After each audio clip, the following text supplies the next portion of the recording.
What is going on today, guys? Welcome to the channel, and we're looking at another Pagani design watch today. So now you guys are probably thinking, man, this is all he reviews, but no, it's just it's just what I've gotten as of late, and yeah, they're really great watches. I think if you don't know about Pagani yet, then I definitely think you should watch this video and see what you think about them, because I'm telling you, they're putting out really good product and for a very, very reasonable price. And you know, of course, they're making homages of a lot of Rolexes and Tudors and Omegas, even Seikos. So yeah, they have a lot to offer. Of course, no original designs that I know of, but they are making some very good homage watches. And yeah, that's what I'm going to be showing you today. So this one is going to be an Omega homage, and we'll get right into that. But real quick, I'll do a wrist check. This is my Pagani Design PD1661, the Submariner homage, and I just did a video on this,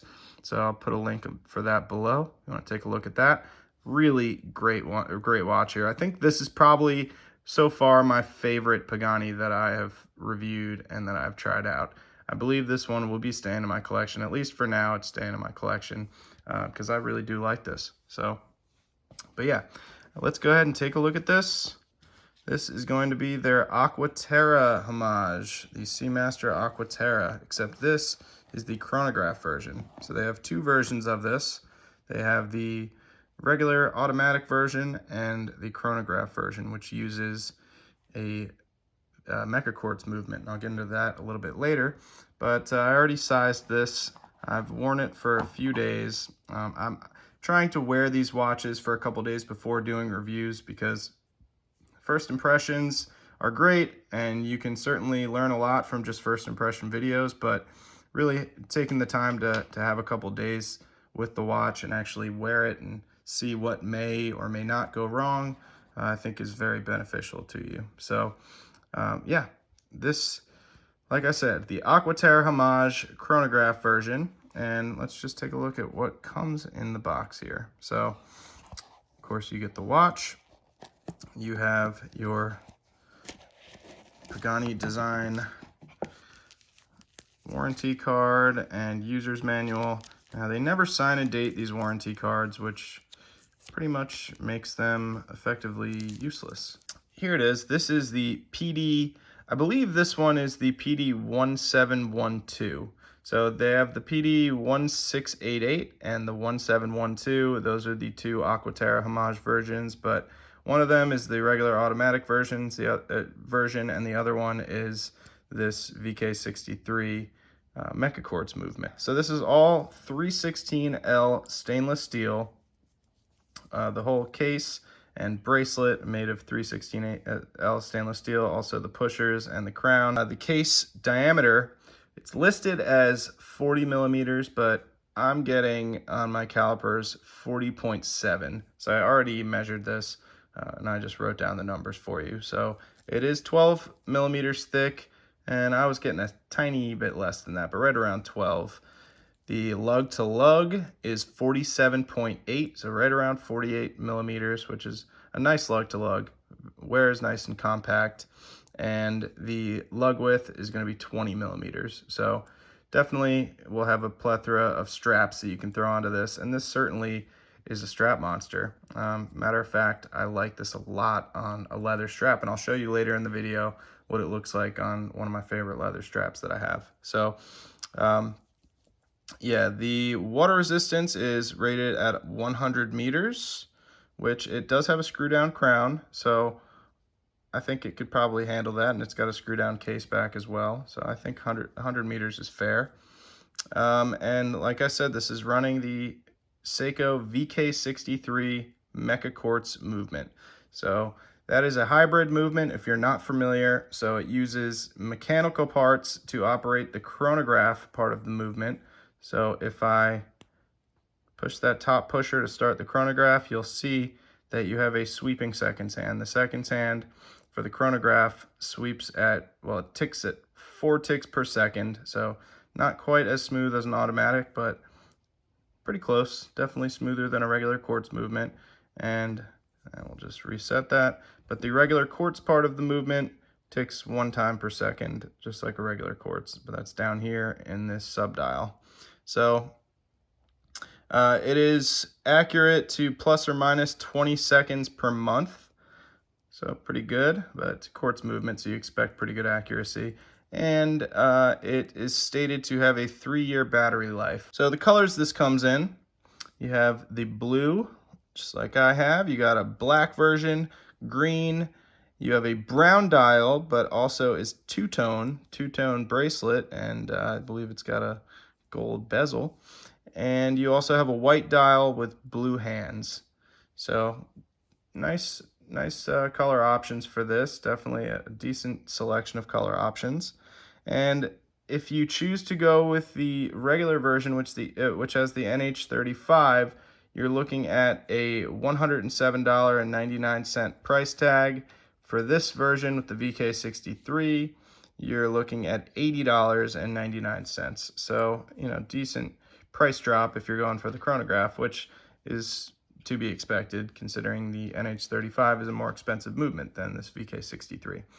So, but the reason I did not go for the automatic version is simply because of the hands. The minute hand on the automatic version just was not, it didn't look very good. It's bigger than this is, and it didn't have that nice, just the nice finishing that you see on this one. This one's just done really well. The minute hand on the automatic version is just like a flat piece of stainless steel and just looks very unfinished. It just does not look good. You can tell right from the pictures, but I did see a review on it, and it's very apparent when you actually see it on camera. So yeah, I chose to go with this one. I'm very happy with my decision on this. So let's see. The dial, we'll start off with the dial here. You get this really nice, Aqua Terra effect here. You have a very similar dial to the Aqua Terra. You have those horizontal lines, and I believe some of the Aqua Terra models have vertical lines, but they chose the horizontal for this one, and I think it looks really good. It's just a nice looking dial, nice sunburst effect to it, and I really like the blue color too. It just looks really nice, really pops. So you can see though, there's a lot of nice detail in this dial. You see the beautiful polished ring around each of those subdials, just very crisp. You have different layers. You can see in each of the subdials, you have like a little bit of a step down going into the dial, and then it looks like another tiny step down going into that center part of the subdials. So just nice attention to detail there. Just very well done. Applied indices all the way around, and yeah, just nice hands too. I like the way they look. They're just, not amazing, not the best hands I've ever seen, but they're pretty well done for the price point. I can't really complain about that. So as you can see, you have the date wheel here at the 4:30, and I'll put a picture up of what the actual Aqua Terra chronograph, which this is homaging, looks like, because they did a pretty good job. It's pretty similar. Really the biggest difference that I see is the pushers. The pushers are sort of an oval shape on the Aqua Terra, and of course they just went with the regular round pushers. And also I noticed the bracelet on the Aqua Terra is not polished in the center. It's just fully brushed.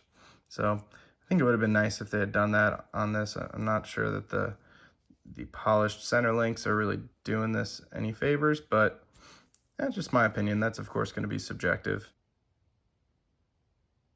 Yeah, nice strong read, definitely sapphire. So that's good to see. Yeah, the bracelet, let me just show you guys first of all, and now just ignore the smudges. Like I said, I've been wearing this for a few days, so got some smudges on it and stuff, and some scratches. I wasn't exactly very careful with it, but yeah, you have a nice butterfly clasp. It's really, there's nothing bad about it. It's a nice milled clasp, but I just don't like the butterfly clasp on a watch like this. This isn't really supposed to be a dress watch, and I just don't think you should have a butterfly clasp on anything other than a dress watch, in my opinion. Again, of course, that's subjective, but it's very difficult to get the proper size because you don't have micro adjustments, you don't have half links, so you're really just kind of leaving it up to chance whether you're going to get a good fit. So that's my number one gripe about it. Also, the end links. Now, it's going to be hard for you to tell, and these are technically solid end links, I think, but they don't feel all that solid. When you actually take the bracelet off, there is very small amount of metal, of stainless steel, actually going into that end link. There's a bunch of space in between, and it's not actually hollow, but it's just not very substantial. There's definitely too much space in between there, and you could feel it. The bracelet just doesn't feel as solid as some other bracelets that I've seen from Pagani. Like, for instance, the bracelet on this PD1661. Great bracelet. I really like this one. Feels solid, looks solid, and you can just tell it is when it's on your wrist. So this one, yeah, not crazy about it, but you know, it is what it is. When you're paying $80 for a watch, it's just, you know, they're gonna have to cut costs in some areas.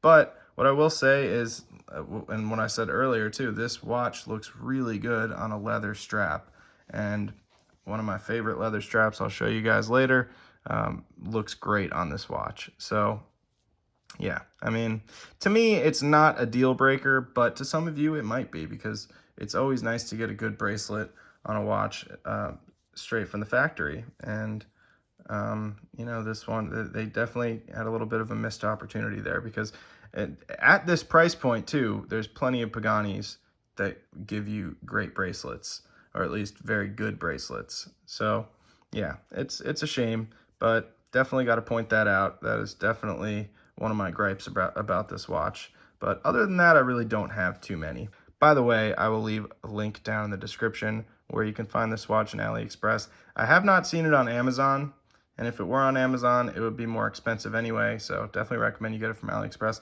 And also, at least right now, these watches aren't shipping from China.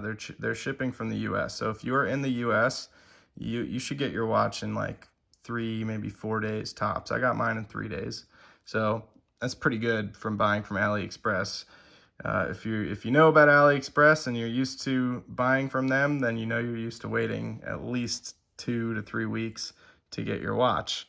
But yeah, this one came pretty fast. And last, the fit and finish, really nice.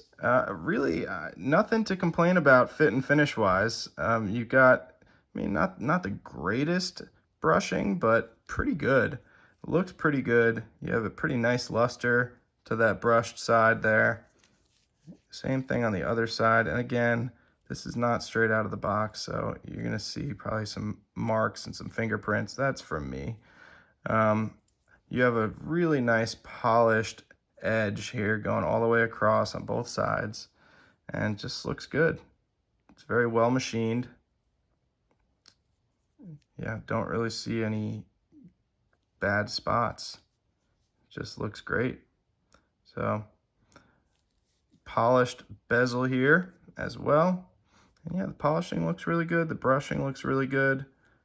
For this price, really not much to complain about fit and finish wise. Although there is one thing. So down here, the bottom of the case is pretty sharp.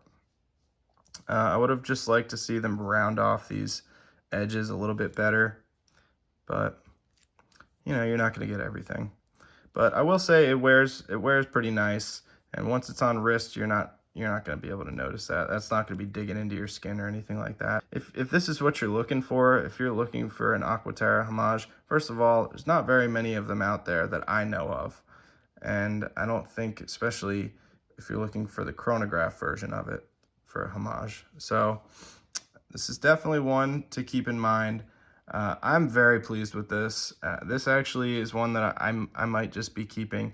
I did the Omega Speedmaster Homage video recently, and I ended up actually selling that one. I did actually really like it, but I just didn't see it getting much wrist time due to the fact it was a little bigger than I would have liked. This one's a little more compact, and I really like that blue dial. So, but that's just my personal taste.